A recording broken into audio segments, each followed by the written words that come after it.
Hello everyone, welcome back to our YouTube channel. Let's learn from home. My name is Sandhya Rai and today we will study cell organelles. So basically the cell organelles होती क्या है हमारी, like nucleus, endoplasmic reticulum, Golgi apparatus, centrosome, lysosome, mitochondria, ribosome, chloroplast, ये हमारे cell organelles होती हैं। Cell organelles का मतलब जैसे कि हमारी बॉडी है उसके अंदर बहुत सारे ऑर्गन्स हैं, तो वैसे ही सेल के अंदर ऑर्गन्स होते हैं जो मतलब ऑर्गेनलीज होते हैं जो काम करते हैं और सेल को फंक्शन प्रोवाइड करते हैं। तो सबसे पहले हम पढ़ेंगे एंडोप्लाज्मिक रेटिकुलम। एंडोप्लाज्मिक रेटिकुलम हमारा न्यूक्लियस के पास प्रेजेंट होता है और ये हमारी फोल्डिंग्स होती हैं और ट्यूब लाइक स्ट्रक्चर होता है, ट्यूबुलर फॉर्म में भी होता है और इसके ऊपर राइबोसोम्स पाए जाते हैं। जिस पे राइबोसोम्स होते हैं जैसे कि हमें दिख रहा है ये वाले राइबोसोम्स, इन पे राइबोसोम्स हैं, तो ये हमारे रफ एंडोप्लाज्मिक रेटिकुलम होते हैं। और जैसे कि हम ये देखें इसमें हमारे राइबोसोम्स नहीं है तो ये हमारे स्मूथ एंडोप्लाज्मिक रेटिकुलम होते हैं। ये हमारे न्यूक्लियस के बहुत क्लोज पाए जाते हैं।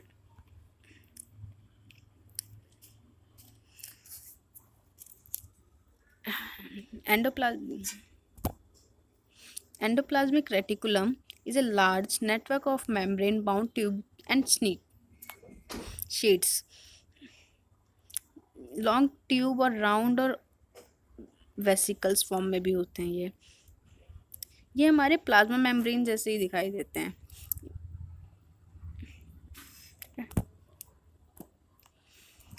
हमारे एंडोप्लाज्मिक रेटिकुलम ना दो टाइप के होते हैं, एक रफ एंडोप्लाज्मिक रेटिकुलम और एक स्मूथ एंडोप्लाज्मिक रेटिकुलम। जैसे कि अभी बताया, जिस पे हमारे राइबोसोम्स पाए जाएंगे वो हमारे रफ होगा और जो जिस पे हमारे राइबोसोम्स नहीं होंगे वो हमारा स्मूथ एंडोप्लाज्मिक रेटिकुलम होगा। There are two type of endoplasmic reticulum, rough endoplasmic reticulum और smooth endoplasmic reticulum। Rough endoplasmic reticulum को जब हम माइक्रोस्कोप के अंदर देखेंगे तो हमें दिखेगा ribosomes attach to its surface. Ribosome which are present in all active cells are the site of protein manufacture. जहाँ राइबोसोम्स हमारा प्रोटीन मैन्युफैक्चर करते हैं, मतलब प्रोटीन बनाते हैं ये। और जो हमारा मैन्युफैक्चर प्रोटीन होता है उसे हम मतलब बहुत सारी जगह पे जहाँ पे भी प्रोटीन की ज़रूरत है हमें वहाँ उन्हें भेजते हैं। प्रोटीन हमारा क्या है, बिल्डिंग ब्लॉक ऑफ बॉडी होता है प्रोटीन हमारा। तो इसलिए हमारा एंडोप्लाज्मिक रेटिकुलम राइबोसोम्स प्रोटीन बनाता रहता है। और एस ई आर मतलब smooth endoplasmic reticulum. Smooth endoplasmic reticulum हमारा फैट और लिपिड बनाने में हेल्प करता है, ये इसके लिए इम्पोर्टेंट होता है। Some of these protein and lipid help in building the cell membrane. जो हमारी सेल मेम्ब्रेन मतलब प्लाज्मा मेम्ब्रेन जो हमारी बनती है वो एंडोप्लाज्मिक रेटिकुलम ही बनाता है। इस प्रोसेस को हम क्या कहते हैं, membrane biogenesis. Some other protein and lipid function enzyme and hormone. कुछ ऐसे प्रोटीन और लिपिड होते हैं ये एंजाइम या हार्मोन की तरह भी काम करते हैं। Although the ER varies greatly in appearance in different cell, it always form a network cyst। ये हमेशा एक नेटवर्क के फॉर्म में ही होते हैं। अब हम पढ़ेंगे फंक्शन क्या है हमारे एंडोप्लाज्मिक रेटिकुलम के, फंक्शंस क्या होते हैं। ये हमारा लिपिड बनाता है, प्रोटीन बनाता है। लिपिड और प्रोटीन कौन बनाता है, स्मूथ एंडोप्लाज्मिक रेटिकुलम। और ER is to serve as channel for the transport of material between various region of the cytoplasm or between the cytoplasm and the nucleus। यह हमारा एक चैनल भी प्रोवाइड करता है जिससे हम सामान मतलब प्रोटीन बेचते हैं, ट्रांसपोर्ट करते हैं, उन सब में चैनल प्रोवाइड करता है हमारा ये। Cytoplasmic frame providing a surface for the sum of the biochemical activity. जो हमारा साइटोप्लाज्मिक फ्रेम है मतलब जो साइटोप्लाज्म है उसमें हमारी बायोकेमिकल एक्टिविटीज़ होती हैं, मतलब रिएक्शंस होती हैं। जो सारी रिएक्शंस होती है वो साइटोप्लाज्म के अंदर ही होती है। स्मूथ एंडोप्लाज्मिक रेटिकुलम ये डिटॉक्सिफिकेशन का भी काम करता है। जो पॉइजन और ड्रग होते हैं उनको डिटॉक्सिफाई करता है ये। अब इसके बाद है हमारा गोल्जी अपैरेटस। गोल्जी अपैरेटस की डिस्कवरी किसने की थी, कैमिलो गोल्जी ने। तो इसीलिए इसका नाम इसीलिए इसका नाम गोल्जी अपैरेटस रखा गया। गोल्जी अपैरेटस हमारा इस ऐसा दिखता है, मतलब ये मेम्ब्रेन फोल्ड होती हैं, बहुत सारे फोल्ड्स होते हैं। इसमें हमारा एक साइड ट्रांस फेज होता है, मतलब फॉर्मिंग फेज। यहाँ पे हमारा कोई भी सामान आता है और यहाँ से ये सिस फेस होता है, यहाँ से ये पैक होके बाहर चला जाता है। Golgi apparatus first discovered by Camillo Golgi, जैसा अभी हमने बताया था। और गोल्जी अपरटस हमारा बेसिकली है क्या? ये मेम्ब्रेन बाउल्ड वेसिकल है, arrange approximately parallel to each other in a stack called cisterns. ये पैरेलल, एक दूसरे से पैरेलल मेम्ब्रेन्स अरेंज होती हैं, इन्हें हम गोल्जी अपरटस कहते हैं। These membranes often have a connection with the membrane of endoplasmic reticulum. जो हमारा गोल्जी अपरटस, जो हमारा एंडोप्लाज्मिक रेटिकुलम होता है वो हमारा न्यूक्लियस के पास होता है, और गोल्जी अपरटस हमारा एंडोप्लाज्मिक रेटिकुलम के पास होता है। मतलब न्यूक्लियस, एंडोप्लाज्मिक रेटिकुलम और उसके बाद गोल्जी अपरटस होता है। ये तीनों आसपास ही होते हैं, क्योंकि एंडोप्लाज्मिक रेटिकुलम से जो हमारा प्रोटीन बन रहा है, लिपिड बन रहा है, वो गोल्जी अपरटस की फॉर्मिंग फेज में आएगा, वहाँ से एंटर करके ट्रांस फेज से बाहर निकल के उसमें पैक होके बाहर आएगा। ये हमारा सेलुलर मेम्ब्रेन सिस्टम है, complex cellular membrane system. The material synthesise near the endoplasmic reticulum is dispatch to various target inside और outside the cell through the Golgi apparatus. जो एंडोप्लाज्मिक मटेरियल में जो भी बना हमारा मटेरियल, रेटिकुलम में, endoplasmic reticulum में जो भी हमारा मटेरियल बना, वो सारा गोल्जी अपरटस पैक कर करके जो भी टारगेट है, जहाँ पे भी ज़रूरत है, वहाँ पे भेजता रहता है। गोल्जी अपरटस के फंक्शन क्या है? ये स्टोरेज करता है, modification and packaging of the product in vesicles. Vesicles मतलब स्मॉल बैग्स, इनमें हमारी पैक करता है। Complex sugar may be made from simple sugar in the Golgi apparatus. जो कॉम्प्लेक्स शुगर बनती है सिंपल शुगर से, वो भी गोल्जी अपरटस ही बनाता है। और गोल्जी अपरटस हमारा वो लाइजोसोम हमारे गोल्जी अपरटस से बनते हैं। लाइजोसोम हम आगे पढ़ेंगे क्या होता है। ये आ गया लाइजोसोम। लाइजोसोम हमारे क्या होती हैं? सुसाइडल बैग होते हैं, suicidal bag of the cell. मतलब जहाँ पे भी हमारे कोई दिक्कत हो तो वो लाइजोसोम हमारे वहाँ जाके ब्रस्ट कर जाते हैं, और वो ब्रश करते हैं तो उसमें से हाइड्रोलाइटिक एंजाइम निकलते हैं। ये हाइड्रोलाइटिक एंजाइम है, ये निकलता है, वो उसको डेड कर देता है सेल को। Lysosome also known as suicidal bag. Lysosome also known as suicidal bag of the cell. Lysosome are membrane bound sacs filled with digestive enzyme. ये हमारे membrane bound होते हैं, मतलब लाइजोसोम में मेम्ब्रेन होती है, इसके अंदर हमारे डाइजेस्टिव एंजाइम्स होते हैं। ये एंजाइम्स हमारे RER बनाता है। लाइजोसोम के अंदर के एंजाइम कौन बनाता है? Rough endoplasmic reticulum. Lysosome are kind of waste disposal system of the cell. मतलब जैसे वेस्ट डिस्पोजल सिस्टम, जहाँ पे ज़रूरत नहीं होगी लाइजोसोम वहाँ जाके ब्रस्ट कर जाएगा और वहाँ के सारी चीज़ों को डाइजेस्ट कर लेगा। These help to keep the cell clean by digesting foreign material as the worn out soil और रिलीज। ये हमारा सेल को क्लीन करता है। इसके ऐसे function of lysosome, foreign material entering the cell such as bacteria, food और old cell organism end up in this lysosome. ये सारे लाइजोसोम के अंदर ही ख़त्म हो जाते हैं और ब्रेक करते हैं कॉम्प्लेक्स सब्सटेंस को सिंपल सब्सटेंस में। They contain powerful digestive enzyme. इनके अंदर बहुत पावरफुल डाइजेस्टिव एंजाइम होता है जो सारी चीज़ों को ब्रेक डाउन कर देता है। अब हम पढ़ेंगे, इसके बाद है हमारा माइट्रोकॉन्ड्रिया। माइट्रोकॉन्ड्रिया हमारा power house of the cell होता है, जिसे हम बचपन से भी पढ़ते आ रहे हैं। मतलब ये हमें एनर्जी प्रोवाइड करता है ATP की फॉर्म में। ये डबल मेम्ब्रेन होती है, एक ही इसकी बाहर मेम्ब्रेन है, ये जो हमें दिख रही है, और एक ही इसकी इनफोल्डिंग्स है, ये इसकी इनर मेम्ब्रेन है। ये जो लिक्विड है इसे हम मैट्रिक्स कहते हैं। माइट्रोकॉन्ड्रिया को हम power house of the cell भी कहते हैं। ये 2 मेम्ब्रेन से कवर होता है। बाहर का आउटर मेम्ब्रेन हमारी पोरस होती है और इनर मेम्ब्रेन हमारी डीपली फोल्डेड होती है। जो डीपली फोल्डेड होती है वो क्रिस्टिया बनाती है। दिस फोल्डेड, ये फोल्डेड है जो हमारा सरफेस एरिया बढ़ाती है। सरफेस एरिया क्यों चाहिए हमें? ATP की मतलब केमिकल रिएक्शंस हो और ATP फॉर्म हो, उसके लिए हमें बहुत ज़्यादा सरफेस एरिया चाहिए। तो ये इसलिए हमारी जो इनर मेम्ब्रेन है वो फोल्ड हो के सरफेस एरिया बढ़ाती है। Energy required for various chemical activities needed for life is released by mitochondria. जो हमें एनर्जी चाहिए होती है वो माइट्रोकॉन्ड्रिया ही हमें एनर्जी देता है एटीपी के फॉर्म में। एटीपी का फुल फॉर्म क्या है? Adenosine triphosphate. एटीपी को हम एनर्जी करेंसी भी कहते हैं। तो अगर कोई पूछे कि एनर्जी करेंसी क्या है तो ATP is the energy currency of the cell. The body uses energy stored in ATP for the making new chemical compound and for mechanical work.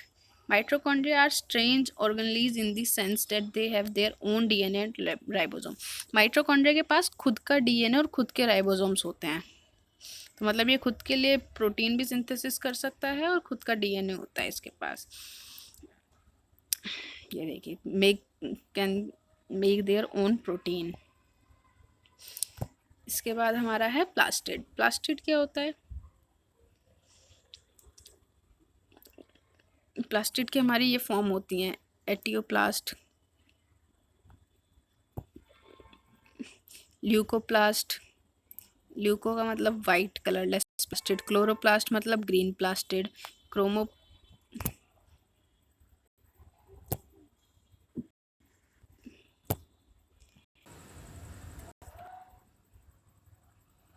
Plastid हमारा सिर्फ प्लांट सेल में प्रेजेंट होता है।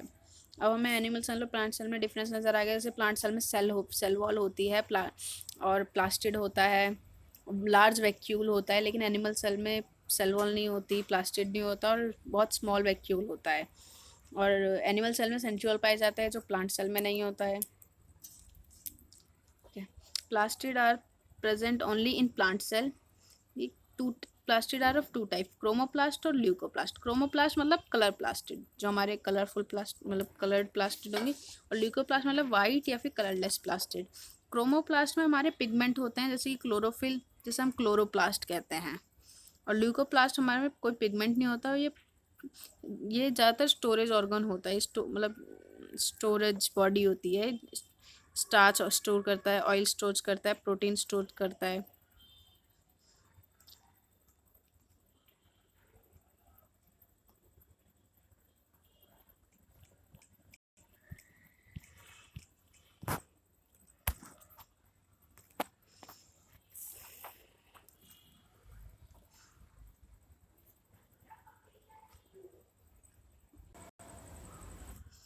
Chloroplast में हमारे ग्रीन के अलावा yellow और ऑरेंज पिगमेंट भी होता है जो हमारी बहुत सारी रिएक्शंस में काम आता है। जो हमारा क्लोरोप्लास्ट का इंटरनल ऑर्गेनाइजेशन होता है ना, उसमें बहुत सारी मेम्ब्रेन ना एक स्टॉक की फॉर्म में अरेंज होती है। उससे हम थाइलेकॉइड कहते हैं, ग्रेना कहते हैं, जिसमें थाइलेकॉइड अरेंज होती है। और उसके अंदर मतलब ये पूरा ग्रेना जहाँ पे अरेंज होता है एक एक ग्रेना, उसे हम स्ट्रोमा कहते हैं। तो इसमें ये इन्होंने यही बताया है। और इसका एक्सटर्नल स्ट्रक्चर हमारा माइटोकॉन्ड्रिया जैसे ही होता है, जैसे कि ये भी डबल मेम्ब्रेन होती हैं और इसके पास भी अपना खुद का डीएनए और खुद के राइबोसोम्स होते हैं। Chloroplast also contain various yellow and orange pigment in addition to chlorophyll. Internal organization of the chloroplast consists numerous membrane layer embedded in a material called the stroma. Similar in mitochondria in the external structure, and like mitochondria, plastid also have their own DNA and ribosomes. तो इसके बाद भी खुद का DNA और खुद के ribosomes होते हैं। अब हम पढ़ेंगे वैक्यूल। वैक्यूल के हम अगर कोई सेल देखें तो उस सेल में एक बहुत लार्ज एरिया खाली होगा, उसे हम वैक्यूल कहते हैं। वो एक मेम्ब्रेन से कवर होता है, उसे हम टोनोप्लास्ट कहते हैं। ये हमारा सेंट्रल वैक्यूल होता है। वैक्यूल भी हमारे बहुत टाइप के होते हैं, हम अब पढ़ेंगे। वैक्यूल हमारा स्टोरेज सैक फॉर सॉलिड और लिक्विड कंटेंट, मतलब ये हमारा स्टोरेज बॉडी होता है। जो भी कोई वेस्ट मटेरियल है कुछ भी है, ये वैक्यूल में आके स्टोर होता है। वैक्यूल मेरा स्मॉल मतलब एनिमल सेल में बहुत छोटा होता है और प्लांट सेल में बड़ा होता है। सेंट्रल जो प्लांट सेल का वैक्यूल होता है वो 50 से 90% वॉल्यूम ले लेता है प्लांट सेल की। Vacuolar storage sac for solid and liquid content. Vacuolar small size in animal cell, and plant cell they have very large vacuole. Central vacuole of the plant cell may occupy 50 to 90% of cell volume. In plant cell, vacuole are full of cell sap and provide turgidity and rigidity to this cell. जो plant cell होता है वो full of cell SAP मतलब cell का और जो उसको turgidity और रिजिडिटी प्रोवाइड करता है सेल को। Many substance of importance in the life और the of plant cell are stored in vacuole. जो भी प्लांट सेल के अंदर बहुत सारे इंपॉर्टेंट सब्सटेंस स्टोर होते हैं जो प्लांट सेल के लिए बहुत इंपॉर्टेंट है, उनकी लाइफ के लिए बहुत इंपॉर्टेंट है। These include amino acid, sugar, various organic acid and some protein. Amoeba के पास फूड वक्यूल होता है। फूड वक्यूल क्या हमारा होता है, फूड आइटम को कंटेन करता है वो, जो भी उसने सूडोपोडिया के थ्रू लिया होता है। और बहुत सारे ऑर्गेनिज्म में अलग अलग स्पेशलाइज्ड वैक्यूल होते हैं जो अलग अलग काम करते हैं, ऑस्मोसिस मेंटेन करते हैं। अब हमारा है सेल डिवीज़न। सेल डिवीज़न का मतलब सेल का डिवाइड करना, एक सेल से दो बनना या फिर एक से चार बनना, सेल का डिवाइड करना हमारा सेल डिवीज़न होता है। जैसे कि हम इस इमेज में देख रहे हैं, यहाँ पे हमारा एक सेल था, यहाँ ये इस स्टेज तक आते आते ये दो सेल में डिवाइड हो गए हैं। सेल डिवीज़न मेरा एक ऐसा प्रोसेस है जिसमें सेल डिवाइड करता है और दो या दो से ज़्यादा डॉटर सेल बनाता है। ये दो टाइप के होते हैं, मियोसिस और माइटोसिस।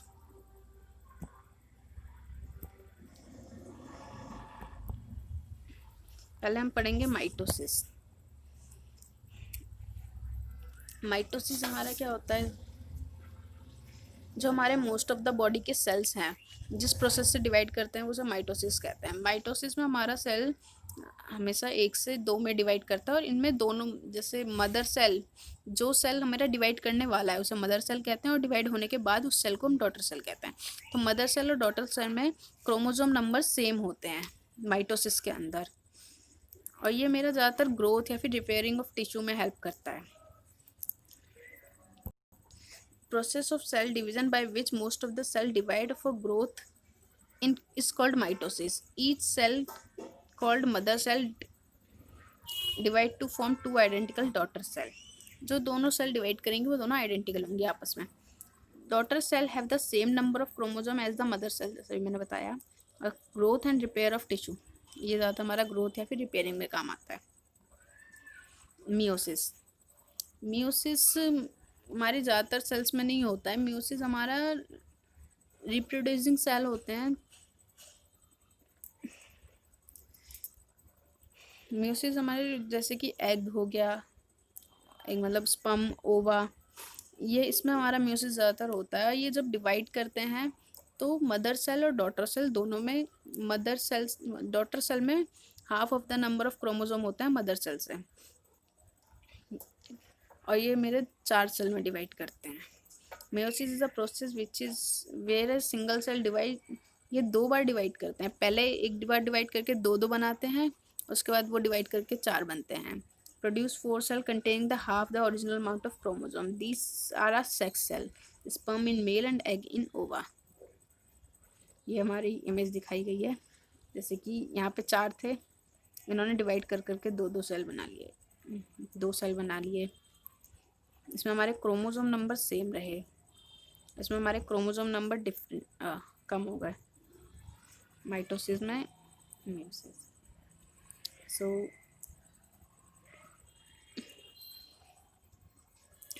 आज के लिए इतना ही, मतलब यहाँ पे हमारा चैप्टर ख़त्म होता है। और अगर कोई डाउट हो तो वो कमेंट सेक्शन में पूछ लिए, और इस वीडियो को लाइक करें, चैनल को सब्सक्राइब करें, और अगर किसी को ज़रूरत हो तो ये वीडियो को शेयर करें। Thank you.